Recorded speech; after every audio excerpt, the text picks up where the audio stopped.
Moving on to the first graphic of hazardous weather graphic, there's a wind advisory out for the Alaska Range for tonight until 6 a.m.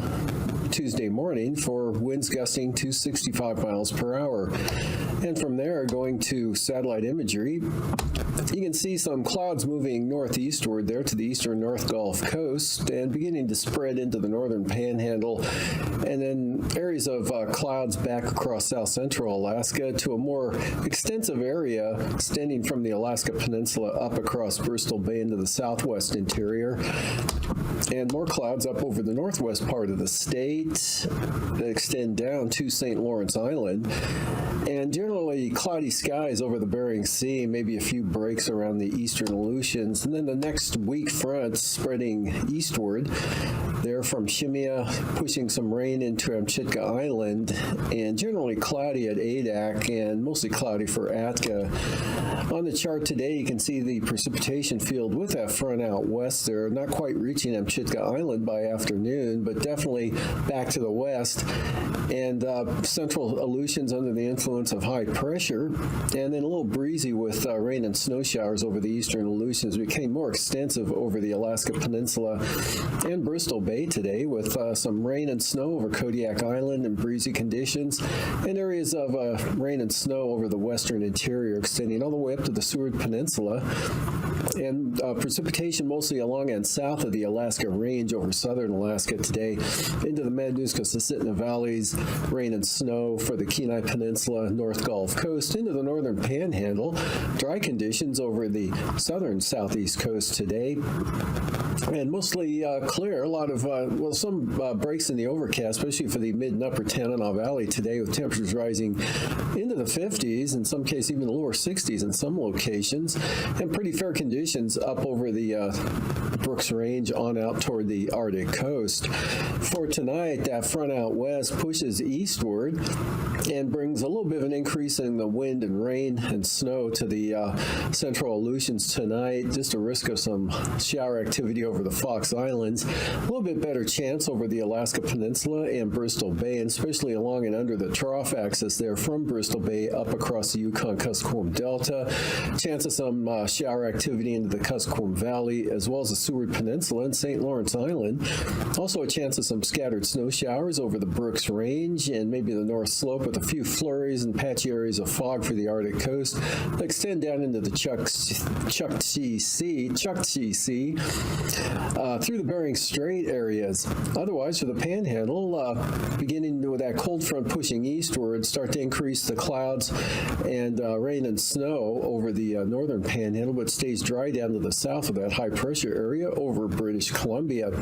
And then for the day on Tuesday, that front edges eastward, spreading rain all across the southeast coast, even down toward Dixon Entrance. Periods of rain for the North Gulf Coast, rain and snow showers, cloudy skies for southern Alaska, from the Copper River Basin westward to the Yukon-Kuskokwim Delta, southward to Bristol Bay. Improving conditions in the afternoon for Kodiak Island, with shower activity probably ending, and some scattered showers of rain or snow for the Alaska Peninsula. Eastern Aleutians will see an increasing chance of steadier rainfall as that front approaches, and it stays pretty wet for the western and central Aleutians, with another low back out west of Shemya, and a weak low up over the Yukon Delta keeps rain and snow showers going in that area, with scattered snow showers up over the Brooks Range and mostly cloudy skies over the interior. The eastern interior basically dry, with just a risk of some shower activity there, and maybe again possible flurries and fog over portions of the Arctic coast, and again it will extend down to the Bering Strait, Tin City, maybe Shishmaref down to St. Lawrence Island. That'll get circulated back in around that low into St. Lawrence, or into Nunivak Island and the southwest coastal areas. A little bit of a break there could result in some sunshine, at least temporarily tomorrow, for the Pribilof Islands with light winds.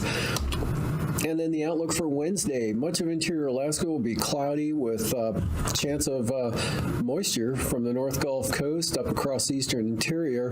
Probably has the least chance of seeing any precipitation over the Copper River Basin and the areas south of the Brooks Range into the Tanana Valley, especially over toward the eastern border. Otherwise, look for some snow showers with a weak trough along the Brooks Range into the northern Kobuk, Koyukuk Valley areas and even the northern upper Yukon Valley. A little bit more widespread out towards Seward Peninsula, St. Lawrence Island. Chance of some light snow for the Arctic coast and North Slope as well. And for the Alaska Peninsula, periods of rain. With that front, will push rain and a little bit of an increase in the winds into Kodiak Island. Look for some rain and snow along the North Gulf Coast and rain or snow possible over anywhere of south central Alaska.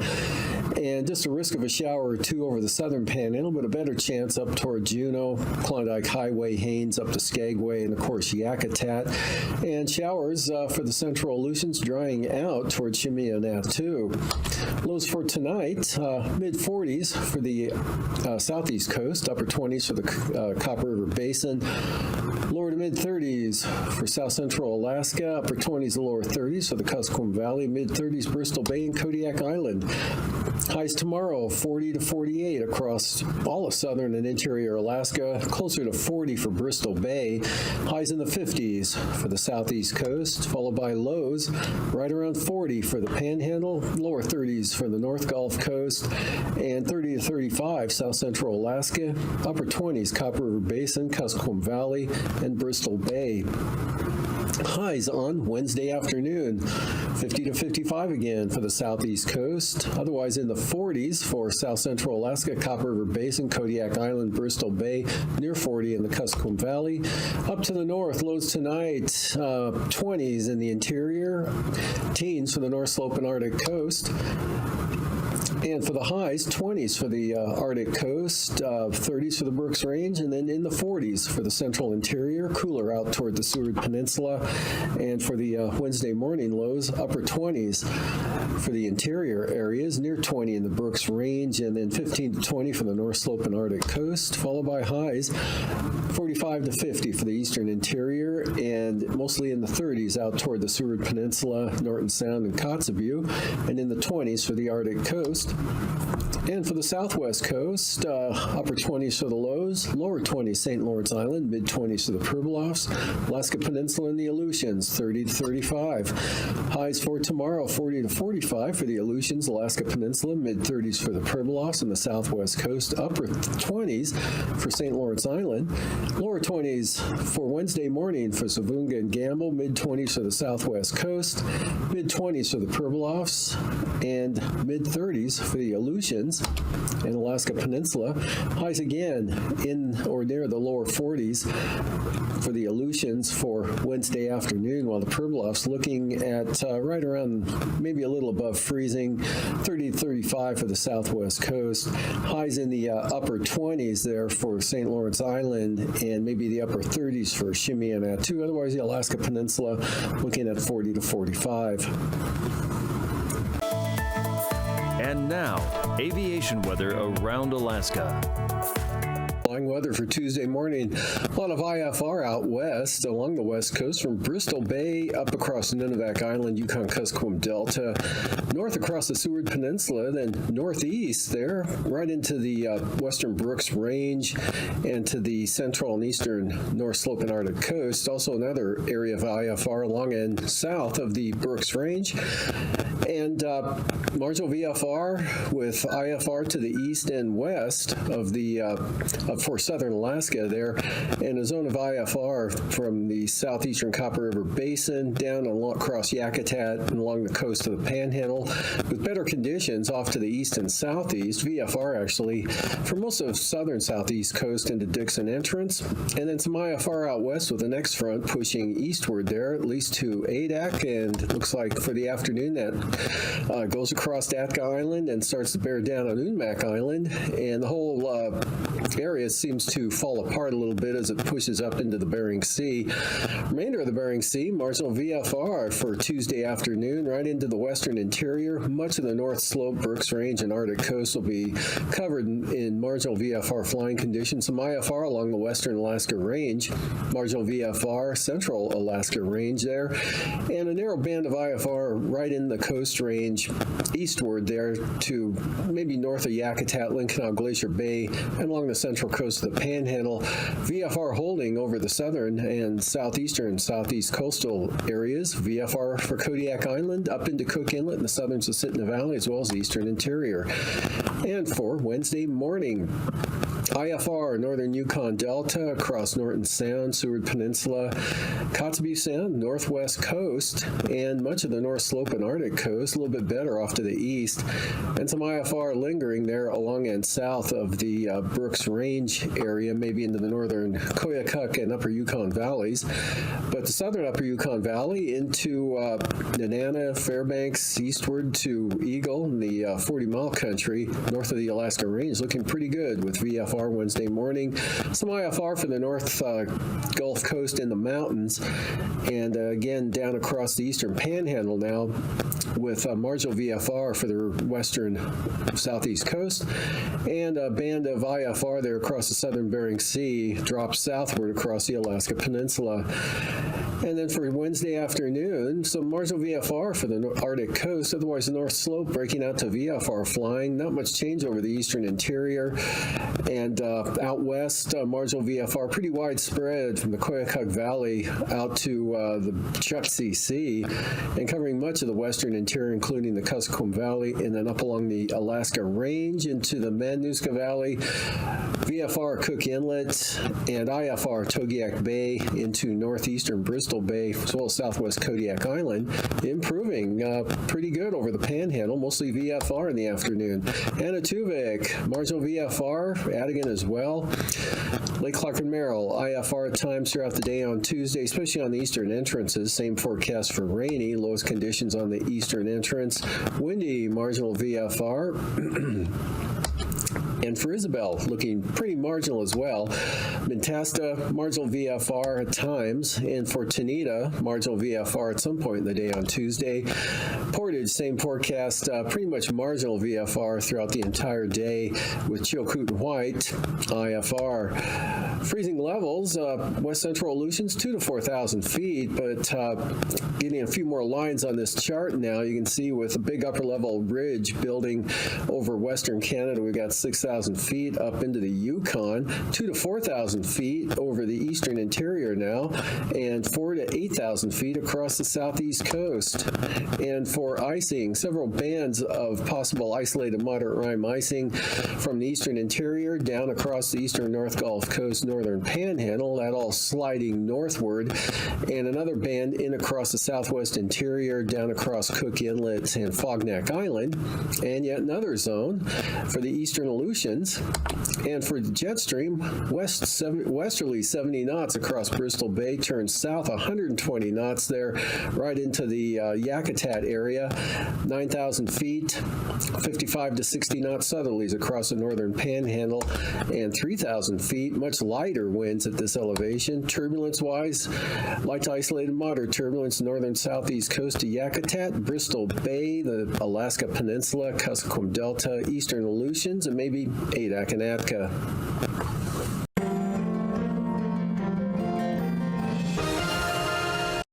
Hi, this is Ken Graham, Director of the National Weather Service.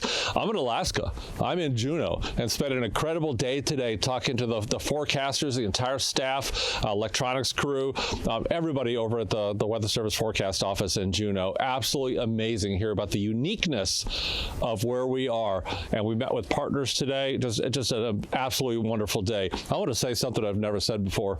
There's a glacier over my shoulder. This is a glacier right there. We're talking about a video, talk about the uniqueness of this area in front of a glacier. Never said that before, so let's find some folks here. Come on in. Let's talk about some things. So first of all, introduce yourself. Hi, I'm Aaron Jacobs. I'm the Senior Service Hydrologist for WFO Juneau. Where are we at? This is amazing. Yeah, this is the Mendenhall Glacier. This is our backyard. We have this great place that people recreate, and we forecast to keep people safe.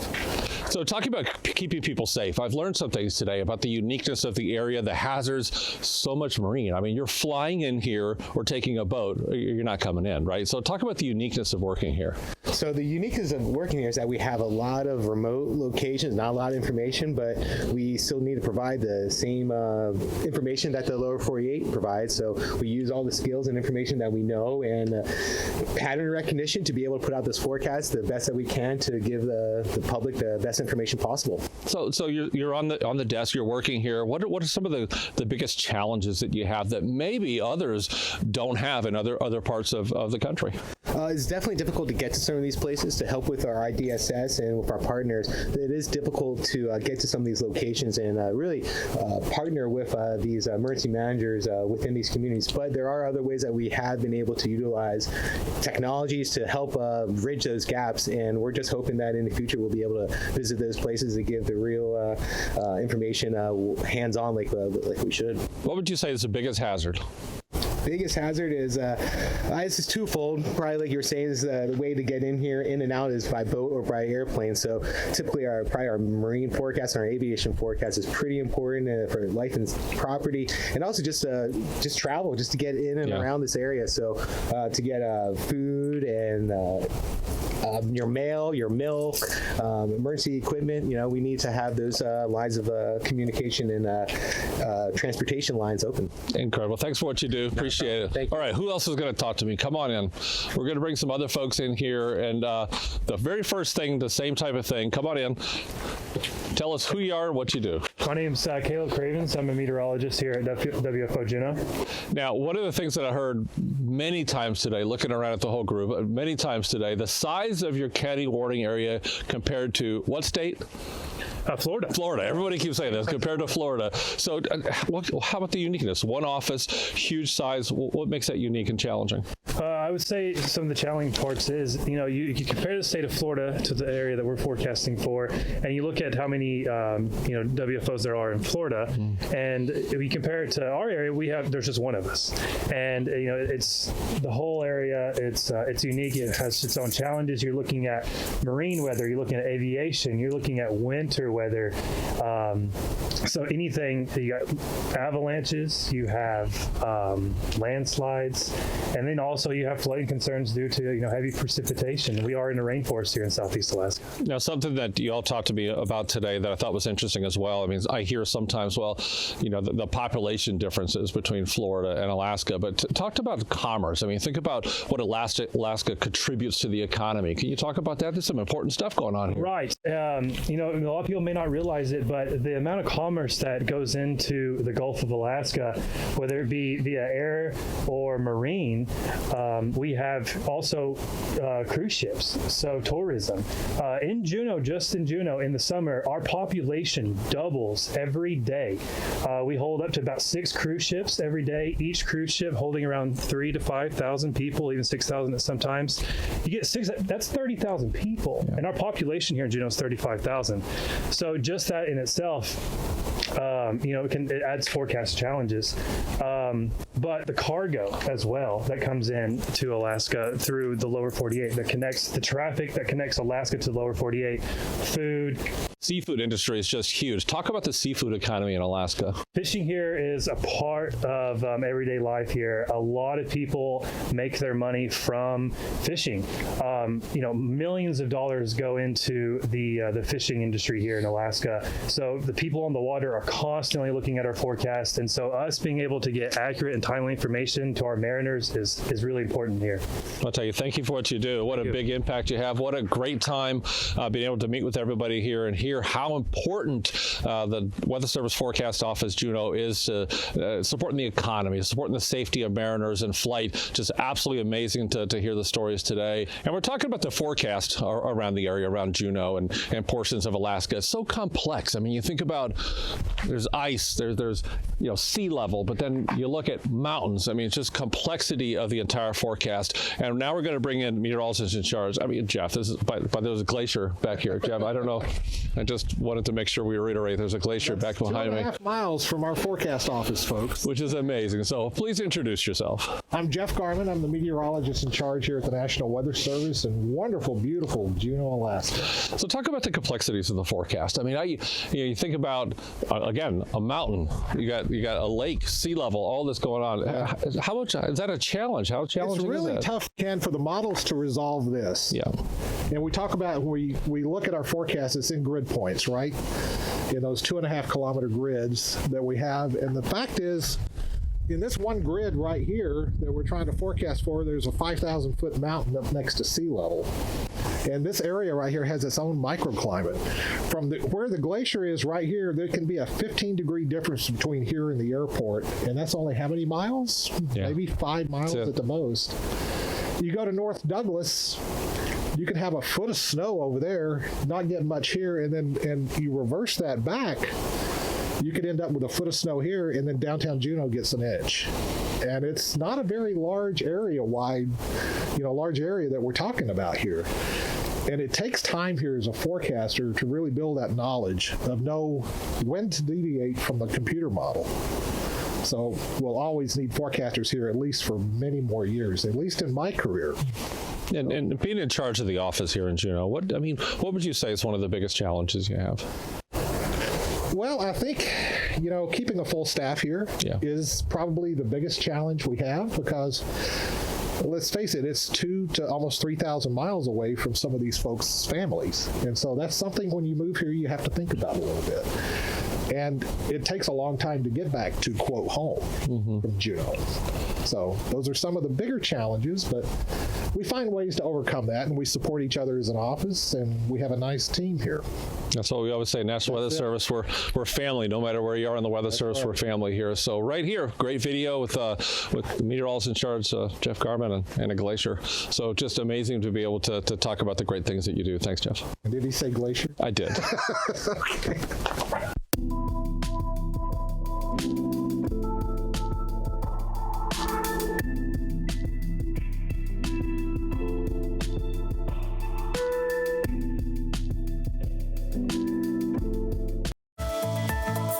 And now, marine weather around Alaska.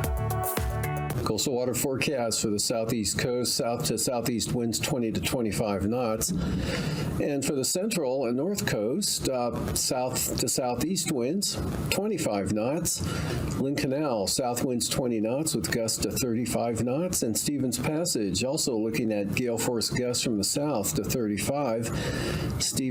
Clarence Strait, south at 20 with seas at 4 feet. And for the day on Wednesday, south coast, northwesterlies 15 to 20.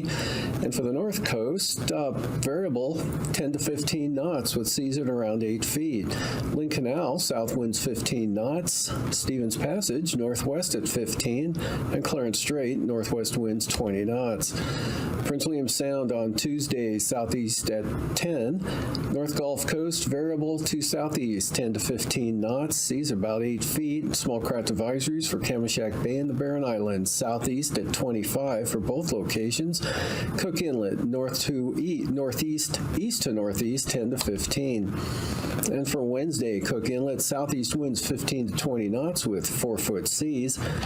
And for Prince William Sound, east winds 15 knots, seas 3 feet. And for the eastern North Gulf Coast, winds will be south at 20. And for the western North Gulf Coast, southeast at 25. And southeast winds 30 knots for both the Barren Islands and Kamishak Bay with seas running 8 to 9 feet. And for Kodiak Island, Tuesday, look for winds to be from the southwest at 20 to 25.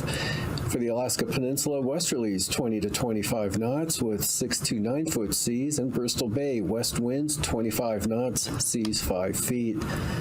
And for Wednesday, Kodiak Island, south to southeast winds 20 to 25 knots. And the Alaska Peninsula, south to west winds 20 to 25 knots. And Bristol Bay, southeast at 30 knots, seas only 2 feet. For the eastern Aleutians, south to west winds 20 to 25 knots for the day on Tuesday, with seas anywhere from 6 to 8 feet. And the central Aleutians, south to southeast 25 to 30 knots. Western Aleutians, south to west 20 to 25 knots with 8 to 10 foot seas. For Wednesday, western Aleutians, east to northwest winds 15 to 20 knots. Central Aleutians, northwest winds 20 to 25 knots. And for the eastern Aleutians, west to northwesterlies at 25. For the southwest coast, on Tuesday, west winds 15 to 25 knots with 3 foot seas. Pribilofs west at 20, northwest 20 for St. Matthew Island. St. Lawrence Island northwest at 20 with east winds at 15 knots for Norton Sound. And looking ahead to Wednesday, Norton Sound, south winds at 15 knots. Otherwise, for St. Lawrence Island and the Yukon Delta coast, mostly southwesterlies at 15 knots, seas running around 3 feet. Northwest at 20 for St. Matthew Island, north 25 for the Pribilofs with 5 foot seas, and the Kuskokwim Delta coast, east winds at 20 knots with 2 foot seas. For the eastern Beaufort Sea coast, east winds 15 to 20 knots. For the central and western coast, east winds at 20 knots. And for the Chukchi Sea, north to northeast winds 10 to 25 knots. And for Wednesday, for the Chukchi Sea, north winds 10 to 20 knots. Light northeast breeze at 5 knots for the western Arctic coast, northeast at 10 for the central Arctic coast. And for the eastern Beaufort Sea coastline, west winds 15 to 25 knots. For tonight, again, a cold front will increase the clouds and precipitation chances over the central and northern panhandle as it stays fair to the south. Chance of snow showers exists over the Copper River Basin and much of south central Alaska. Rain and snow showers along the North Gulf Coast and Kodiak Island, with snow showers associated with a weak trough over Bristol Bay that will extend northwestward to Norton Sound and the Seward Peninsula. Next front spreading more rain and wind into the central Aleutians. And for Tuesday, that front will begin to bear down on the eastern Aleutians with wet conditions extending all the way westward to the Comodorsky Islands. The interior looks mostly cloudy with scattered rain and snow showers covering just about everywhere, right into the northern panhandle as the cold front spreads moisture into there. That'll become more showery on Wednesday, ending in the south. Still a chance of rain and snow over much of interior Alaska with mostly cloudy skies. Rain for Kodiak Island, the Alaska Peninsula, and the eastern Aleutians was scattered out. These forecasts are for planning purposes only. Call 1-800-WX-BRIEF for a formal pre-flight briefing. Always file a flight plan before you go flying. The U.S. Coast Guard Auxiliary urges you to leave a float plan with a friend or the harbor master before you go boating.